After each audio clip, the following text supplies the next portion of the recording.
The morning sun was just beginning to peek over the Los Angeles skyline when Sandra Bullock arrived at the movie set, coffee in hand and scripts tucked under her arm. It was 1994, and she was about to start filming what would become one of the most iconic action movies of the decade. Speed wasn't just another movie for her, though. This was her big break, her chance to prove she could carry a major Hollywood blockbuster alongside established stars. As she walked toward the makeup trailer, Sandra couldn't help but feel a mix of excitement and nerves bubbling in her stomach. She had done romantic comedies and smaller dramatic roles before, but nothing quite like this. The script called for her to spend most of the movie on a bus that couldn't slow down below 50 miles per hour, or it would explode. The very thought of it made her heart race. The set was already buzzing with activity. Crew members were setting up cameras, checking lighting equipment, and going over safety protocols for what promised to be an incredibly demanding shoot. Stunt coordinators huddled together, discussing the complex action sequences that would need to be filmed with precision and care. The energy was electric, the kind that only comes when everyone knows they're working on something special. That's when she first spotted him. Keanu Reeves was standing near the bus that would become the movie's star, running his hands along its exterior and chatting with the director about camera angles. Even from a distance, Sandra could tell he was completely absorbed in understanding every detail of the vehicle that would be central to their story. He wasn't just showing up to say his lines and collect a paycheck. He was genuinely invested in making this movie the best it could be. Their first official meeting happened during the table read, where the entire cast gathered to go through the script together for the first time. Sandra had heard stories about Keanu from other actors. Some said he was quiet and kept to himself. Others mentioned he was incredibly professional but hard to get to know. As they took their seats around the large conference table, Sandra wasn't sure what to expect, but as soon as Keanu started reading his lines, something clicked. His delivery was natural and believable, bringing depth to what could have been a simple action hero character. When it came time for their first scene together, where their characters meet for the first time on the bus, the chemistry was immediate and undeniable. They bounced off each other's energy effortlessly, creating moments that felt real and spontaneous even though they were reading from a script. During the break, Keanu approached Sandra with a genuine smile.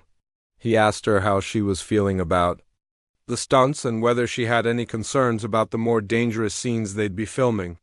His questions weren't just polite small talk. He was genuinely interested in making sure she felt comfortable and supported throughout what he knew would be a physically demanding production. What struck Sandra most was how Keanu treated everyone on set with the same level of respect and kindness. He knew the names of the camera operators, the sound technicians, and the catering staff. He asked about their families and remembered details from previous conversations. In an industry where stars often lived in bubbles, surrounded only by assistants and handlers, Keanu's down-to-earth nature was refreshing and rare. As filming began in earnest, their friendship deepened naturally.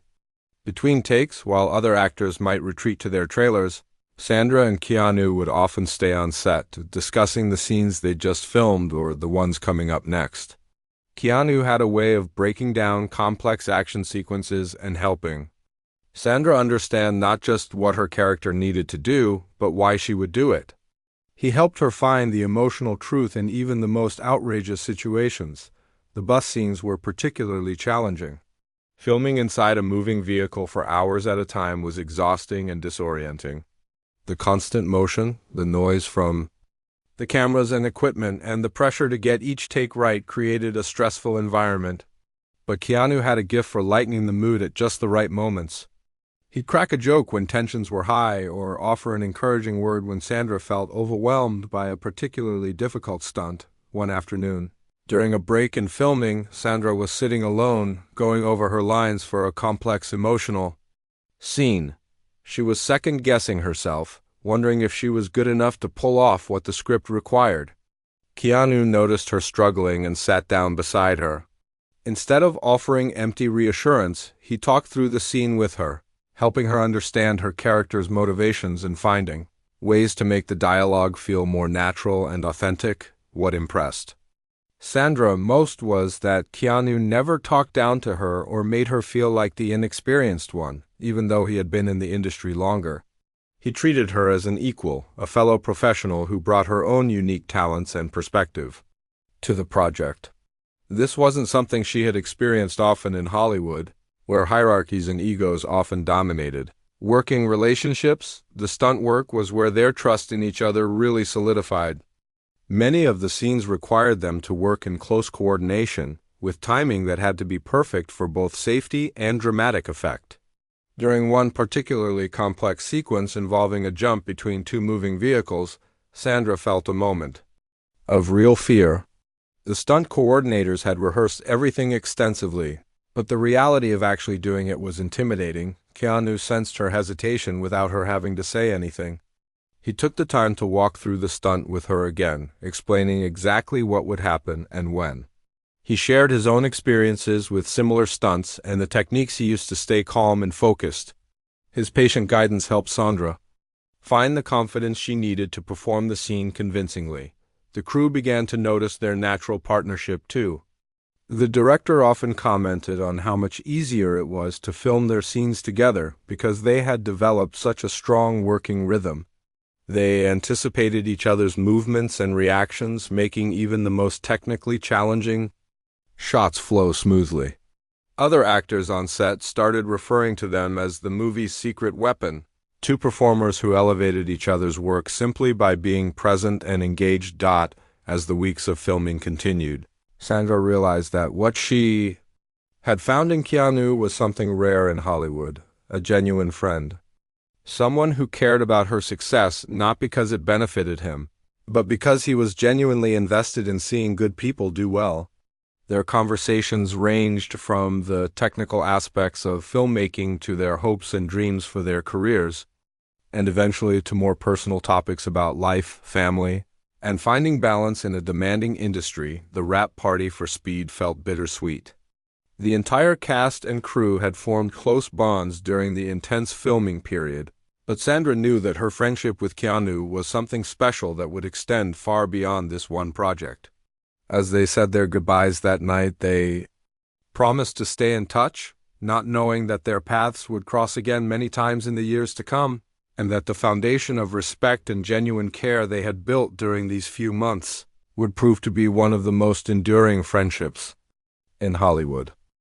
The years following Speed had been a whirlwind for both Sandra and Keanu. Sandra had become America's sweetheart with her charming performances in romantic comedies, like While You Were Sleeping and Miss Congeniality. Her girl-next-door appeal, combined with genuine comedic timing, had made her one of the most bankable stars in Hollywood.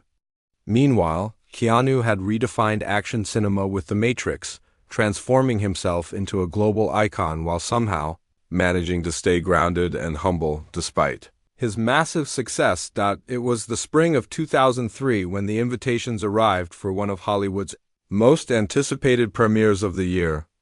The event was being held at the famous Grauman's Chinese Theater, where countless movie legends had walked the red carpet before. This wasn't just any premiere, though. It was the kind of star-studded affair that would be covered by entertainment shows around the world, with photographers from every major magazine and newspaper positioned along the red carpet. Sandra stood in front of her bedroom mirror that evening, adjusting her elegant black dress one final time. Her stylist had chosen something classic and sophisticated that photographed beautifully under the bright camera lights. She had learned over the years that these events were as much about the fashion as they were about the movies. Every detail would be scrutinized, from her jewelry choices to her hairstyle to the way she posed for the cameras. As her car pulled up to the theater, Sandra could see the controlled chaos that always surrounded major Hollywood events. Security guards created barriers to keep the crowds of fans at a safe distance, while photographers jockeyed for the best positions to capture the arriving celebrities. The red carpet stretched out like a glamorous runway, lined with step-and-repeat backdrops featuring the movie's logo and sponsor brands. The moment Sandra stepped out of her car, camera flashes began popping like tiny lightning bolts. She had gotten used to this part of the job, the constant attention and scrutiny that came with being a public figure. She smiled and waved to the fans who had been waiting for hours just to catch a glimpse of their favorite stars. Their enthusiasm was infectious, and Sandra genuinely enjoyed these moments of connection with the people who supported her movies. Moving down the red carpet was like navigating an elaborate dance. Entertainment reporters with microphones called out her name, hoping for a quick interview about her latest projects. Fashion photographers directed her into various poses that would showcase her outfit from different angles. Sandra handled it, all with the grace and professionalism she had developed over years of practice, but she was always relieved when she finally made it inside the theater. The lobby was filled with the buzz of conversation as Hollywood's elite mingled before the movie began. Studio executives networked with directors and producers, discussing upcoming projects and potential collaborations. Agents worked the room, introducing their clients to influential decision-makers who could shape their careers. It was the kind of environment where million-dollar deals were discussed over champagne and small talk. Sandra moved through the crowd, stopping to chat with friends and colleagues she hadn't seen in months. The entertainment industry was surprisingly small in many ways, and these events served as informal reunions where people could catch up on both professional and personal news. She exchanged pleasantries with directors she had worked with, congratulated fellow actors on their recent successes, and posed for photos with friends and industry veterans. That's when she spotted a familiar figure across the crowded lobby. Keanu was standing near the bar, looking characteristically understated in a simple black suit. While other stars made grand entrances designed to draw attention, Keanu had somehow managed to arrive and blend into the crowd without causing a commotion. It was typical of his low-key approach to celebrity, preferring to let his work speak for itself rather than courting media attention. Their eyes met across the room, and Keanu's face broke into the genuine smile that Sandra remembered so well from their days filming Speed. He excused himself from the conversation he was having and made his way over to her, navigating through the crowd with the same calm confidence she remembered from their action scenes together. When they finally reached each other, the greeting was warm and natural. No air kisses or theatrical embraces for the cameras, just two old friends genuinely happy to see each other. They quickly fell into easy conversation, catching up on the projects they had been working on, and the directions their careers had taken since they last spent time together. Keanu told Sandra about the physical preparation required for his latest Matrix sequel, describing the months of martial arts training and wire work that had pushed his body to its limits. Sandra shared stories from the set of her most recent romantic comedy, laughing about the challenges of working with an unpredictable animal co-star who had a tendency to go off-script at the worst possible moments. As they talked, Sandra was reminded of what had made their friendship so special during the filming of Speed. Keanu had a way of making her feel like the most interesting person in the room, asking thoughtful questions and listening intently to her answers. In an industry where conversations often felt superficial and self-serving, his genuine interest in her thoughts and experiences was refreshing. The announcement came that guests should begin moving into the theater for the screening. As luck would have it, their seats were at the same VIP table near the front of the venue. The table was strategically positioned to give the most important guests the best view of both the screen and the stage where the post-movie discussion would take place. As they settled into their seats, Sandra and Keanu were joined by other high-profile attendees.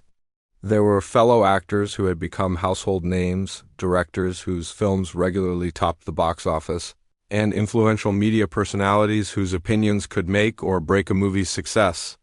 The atmosphere was festive and celebratory, with everyone looking forward to an evening of entertainment and industry networking. The lights dimmed and the movie began, but Sandra found herself thinking about how much had changed since those early days on the Speed set.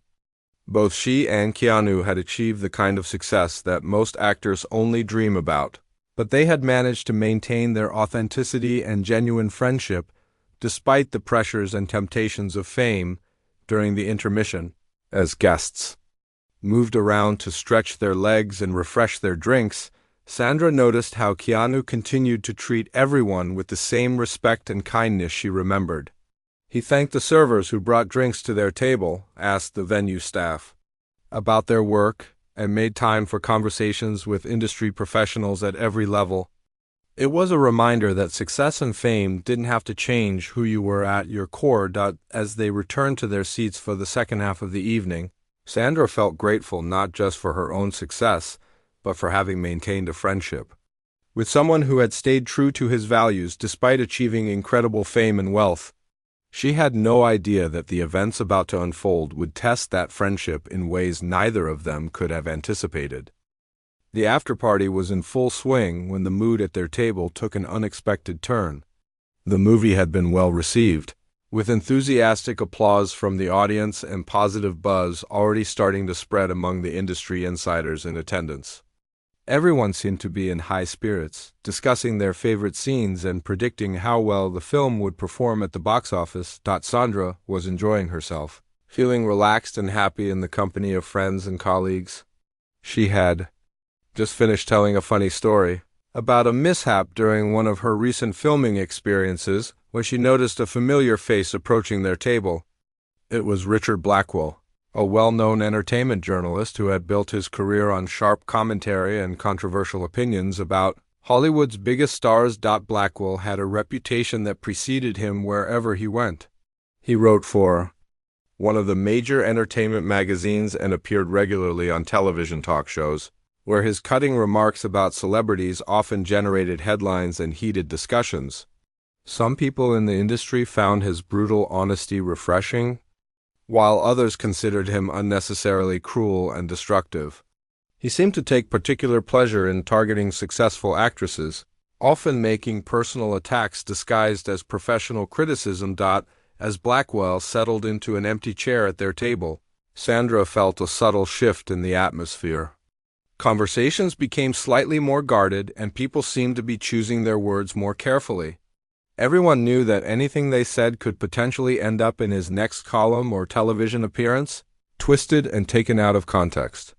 To create drama and controversy. At first, Blackwell seemed to be in a relatively good mood. He made small talk about the evening's movie and complimented some of the other guests on their recent projects. Sandra began to relax, thinking that perhaps the stories about his harsh personality had been exaggerated. Maybe he was just trying to make a living in a competitive industry, and his public persona was different from his private behavior. But as the evening progressed and the drinks continued to flow, Blackwell's true nature began to emerge. His comments became increasingly pointed and personal. He made snide remarks about actors who he felt were overrated, questioned the career choices of various directors, and generally created an uncomfortable atmosphere at what had been a pleasant gathering. Sandra tried to steer the conversation toward more positive topics, but Blackwell seemed determined to find fault with everything and everyone. He criticized the fashion choices of several actresses who had walked the red carpet earlier that evening, making cruel observations about their appearance and suggesting they were desperate for attention. Other guests at the table shifted uncomfortably in their seats, clearly wishing they were somewhere else. The situation escalated when Blackwell turned his attention directly to Sandra. At first, his comments seemed almost like backhanded compliments. He acknowledged her box office success, but suggested it was more due to luck and timing than actual talent. He praised her likability while implying that she was too lightweight for serious dramatic roles. Sandra felt her cheeks began to burn with embarrassment, but she tried to maintain her composure. She had dealt with negative critics before, and she knew that engaging with someone like Blackwell would only make the situation worse. She attempted to laugh off his comments and change the subject, but he seemed energized by her discomfort and pressed on with his attack. Other people at the table were watching the exchange with growing alarm. Some looked down at their drinks, pretending not to hear what was happening. Others exchanged worried glances, unsure whether they should intervene or stay out of what was clearly becoming a personal confrontation. The festive atmosphere that had characterized the evening was rapidly disappearing, replaced by tension and awkwardness. Blackwell's voice grew louder. And more confident as he continued his assault on Sandra's career and reputation, he questioned whether she deserved the success she had achieved, suggesting that better actresses had been overlooked because Sandra fit Hollywood's preference for safe, non-threatening leading ladies. His words were calculated to wound, designed to undermine her confidence and make her doubt her own worth as a performer. The attack reached its peak when Blackwell made a particularly vicious comment about Sandra's age and appearance. He suggested that she was past her prime and needed to accept that younger, more attractive actresses were taking over the roles she used to get. He implied that her recent movie choices showed she was becoming desperate to stay relevant in an industry that had moved beyond her. The words hung in the air like a toxic cloud. Sandra felt as if she had been physically slapped. All the insecurities that every actress in Hollywood carried with her, the constant worry about aging out of good roles and being replaced by someone younger and prettier, were suddenly exposed and weaponized against her in front of her peers. The silence that followed was deafening. Everyone at the table seemed frozen, unsure how to respond to such a blatant and cruel attack. Sandra's face had gone pale, as she was clearly struggling to maintain her composure. The hurt and humiliation in her eyes were impossible to miss, even as she tried to hold her head high and pretend that the comments hadn't affected her. Blackwell seemed pleased with the reaction he had provoked. He leaned back in his chair with a satisfied smirk, apparently enjoying the discomfort he had created. This was the kind of moment he lived for, when he could demonstrate his power to wound and humiliate even the most successful and beloved stars in Hollywood. Other guests at nearby tables had begun to notice the commotion. Some were straining to hear what was being said, while others were whispering among themselves about the obvious tension at the VIP table. The incident was starting to attract attention from other industry professionals and media personnel who were attending the party. Sandra felt trapped and exposed. She wanted to leave, to escape the humiliation and protect herself from further attacks. But she also didn't want to give Blackwell the satisfaction of seeing her flee. She was acutely aware that her reaction to this moment would be remembered and discussed by everyone who witnessed it, potentially affecting how she was perceived in the industry. The other people at the table remained silent, either too shocked to respond or too worried about becoming Blackwell's next target if they spoke up in Sandra's defense. It was a moment that revealed the ugly side of Hollywood, where fear and self-preservation often trumped loyalty and basic human decency. As Sandra struggled to find words to respond to the attack, she felt more alone and vulnerable than she had in years. Despite being surrounded by successful and powerful people, she realized that none of them were willing to stand up for her when she needed support the most. The glamorous world of Hollywood premieres and industry parties suddenly felt cold and hostile, a place where anyone could be torn down for someone else's entertainment. The moment stretched on, with Sandra fighting back tears and trying to maintain her dignity while Blackwell basked in the uncomfortable silence he had created. It was clear that something needed to happen to break the tension, but no one seemed willing to be the first to act. The evening that had started with such promise and celebration was threatening to become a nightmare that Sandra would remember for all the wrong reasons. The uncomfortable silence stretched on for what felt like an eternity, but was probably only a few seconds. Sandra sat frozen in her chair, the color drained from her face as Blackwell's cruel words echoed in her mind. The other guests at the table seemed paralyzed, trapped between their desire to help and their fear of becoming the journalist's next target. It was one of those moments when time seems to slow down and everyone waits to see what will happen next. That's when Keanu moved. Up until this point, he had been sitting quietly, listening to the conversation with his usual calm demeanor. Most people who didn't know him well might have assumed he wasn't paying attention or that he was simply choosing to stay out of the drama. But Sandra knew better. She had seen that look in his eyes before, during their filming days when something wasn't right on set. It was the same focused intensity he brought to his most serious scenes, a quiet alertness that meant he was processing everything and preparing to act. Keanu's chair made a soft scraping sound against the floor as he pushed it back and stood up. The movement was deliberate and controlled, not rushed or aggressive, But there was something in his posture that immediately commanded attention. Everyone at the table turned to look at him, including Blackwell, who seemed surprised that someone was finally responding to his attack. For a moment, Keanu just stood there, his dark eyes fixed on Blackwell with an intensity that was impossible to ignore. When he finally spoke, his voice was quiet but clear, carrying easily across the table despite the noise from the party going on around them. There was no anger in his tone, no raised voice or dramatic gestures. Instead, there was something far more powerful, absolute certainty and unwavering conviction. That was completely inappropriate, Keanu said, his words measured and precise. Sandra is one of the most talented actresses I've ever worked with, and more importantly, she's one of the kindest people in this industry. What you just said was not only wrong, it was cruel and unnecessary. Blackwell seemed taken aback by the direct confrontation. He was used to making his cutting remarks and watching people squirm in uncomfortable silence.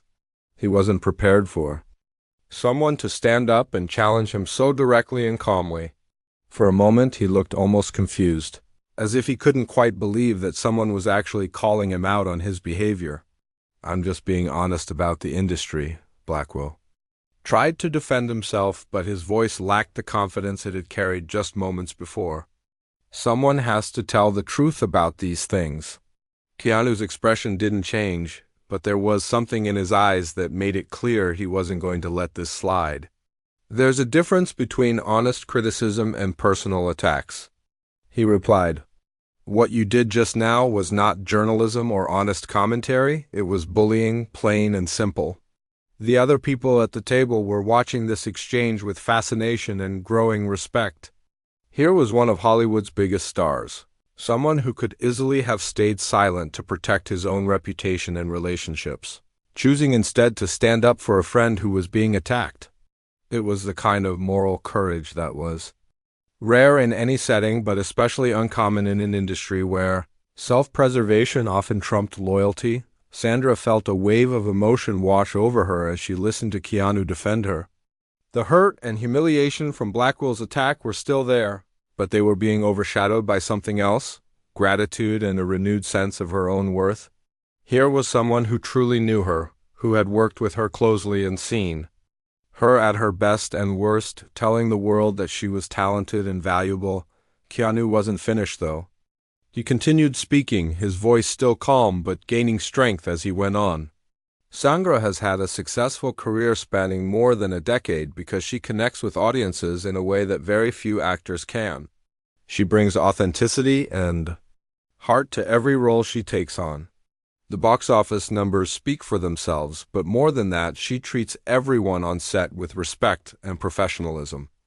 As Keanu spoke, Sandra could see other people at nearby tables beginning to pay attention to what was happening. Word was starting to spread through the party that something significant was occurring at the VIP table. Some people were trying to get closer to hear better, while others were whispering among themselves about the confrontation they were witnessing. Blackwell was starting to look genuinely uncomfortable now. He had built his career on being the one who attacked others, not on being called out for his behavior. He tried to interrupt Keanu several times, but each time he was met with a steady gaze that made it clear the conversation wasn't over yet. "Furthermore," Keanu continued, "the idea that any actress is past her prime simply because she's reached a certain age is exactly the kind of outdated thinking that this industry needs to move beyond. Sandra is at the height of her powers as a performer, and anyone who can't see that isn't paying attention." The people at the table were now completely focused on Keanu, hanging on his every word. Some were nodding in agreement, while others looked amazed at the passionate defense he was mounting on Sandra's behalf. It was clear that this wasn't just polite social courtesy, this was a genuine friendship being put into action when it mattered most.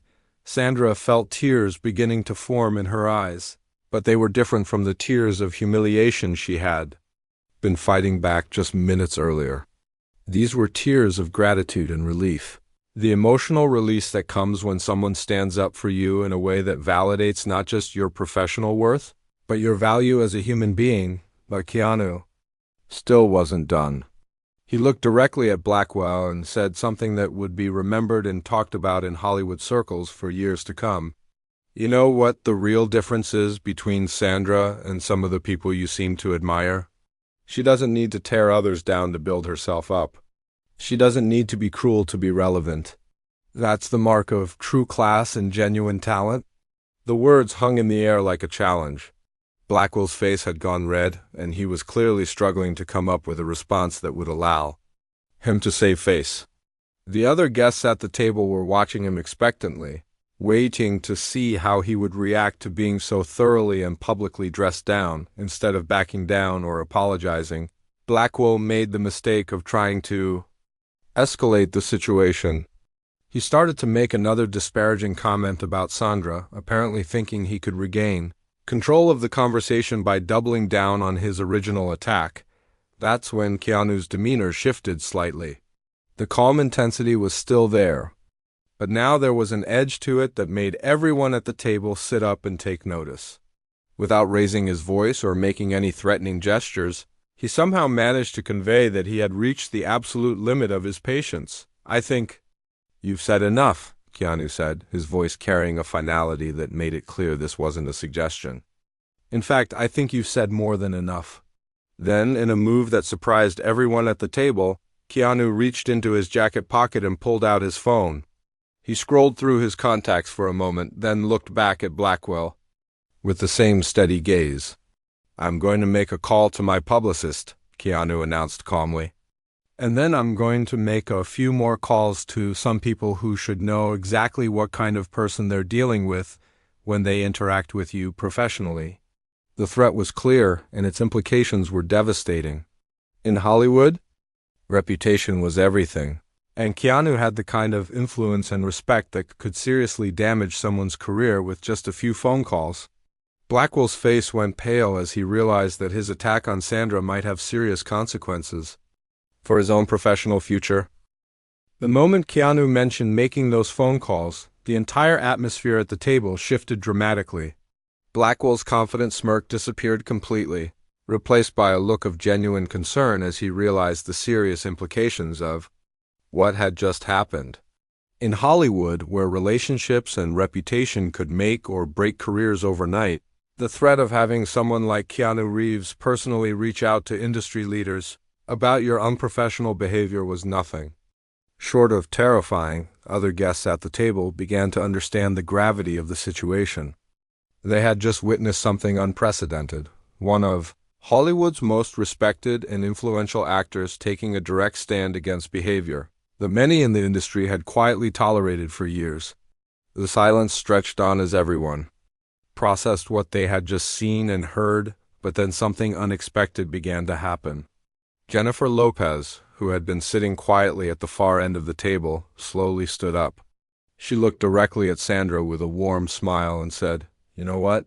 I think it's time for me to head out too. Sandra, would you like to walk out with me?" Her voice was clear and supportive, cutting through the tension like a breath of fresh air. The gesture sent a powerful message that resonated immediately with others at the table.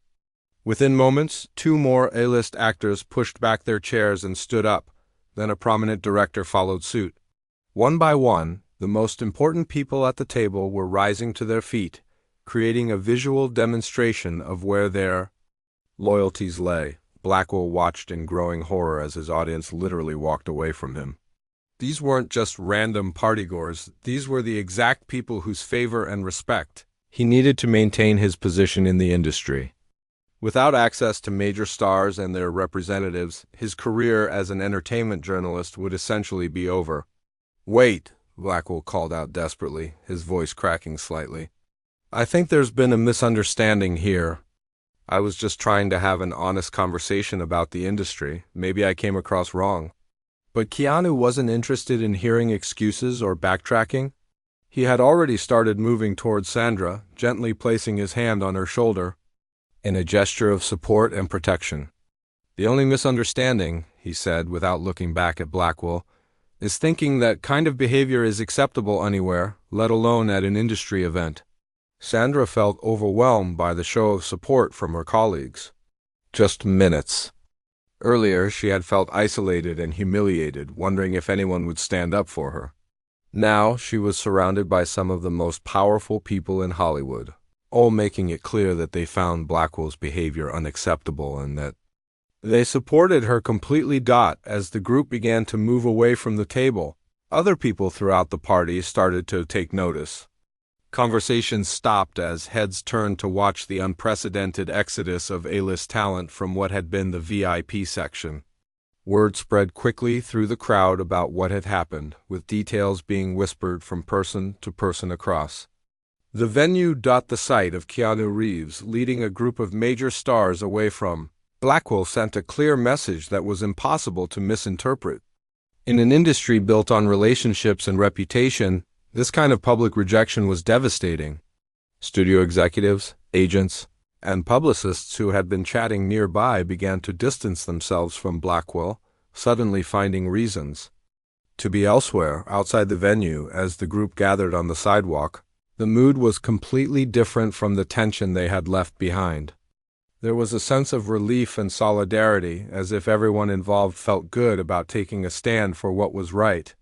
Sandra found herself at the center of a circle of support, with colleagues offering words of encouragement and sharing their own experiences with similar situations. "You handled that with incredible grace," one of the directors told Sandra. "I don't think I could have stayed as calm as you did." Others nodded in agreement, acknowledging how difficult it must have been to sit there and endure such a personal attack in front of so many industry peers. Keanu remained close to Sandra throughout these conversations, but he wasn't seeking credit or attention for his actions. When people tried to praise him for standing up to Blackwell, he deflected the compliments and redirected the focus back to Sandra and the broader issue of treating people with basic respect and dignity. "This isn't about me," Keanu said when a fellow actor complimented his courage. "This is about creating an environment where talented people like Sandra can do their best work without having to worry about being torn down for someone else's entertainment." As the evening wound down and people began heading to their cars, Sandra and Keanu found themselves walking together toward the valet stand. The events of the night had created a renewed bond between them, strengthening a friendship that had already weathered the test of time and changing careers. "Thank you," Sandra said quietly, her voice filled with emotion. "I don't think you know how much it meant to me to have someone stand up like that. I felt so alone and helpless in that moment." Keanu stopped walking and turned to face her directly. "You're never alone as long as we're friends," he said with complete sincerity. "What happened tonight was wrong, and everyone who was there knew it. I just happened to be the first one willing to say something about it." Over the following days and weeks, the story of what had happened at the premiere spread throughout Hollywood like wildfire. But unlike typical industry gossip, this story carried a different kind of weight. People weren't just talking about the drama or taking sides.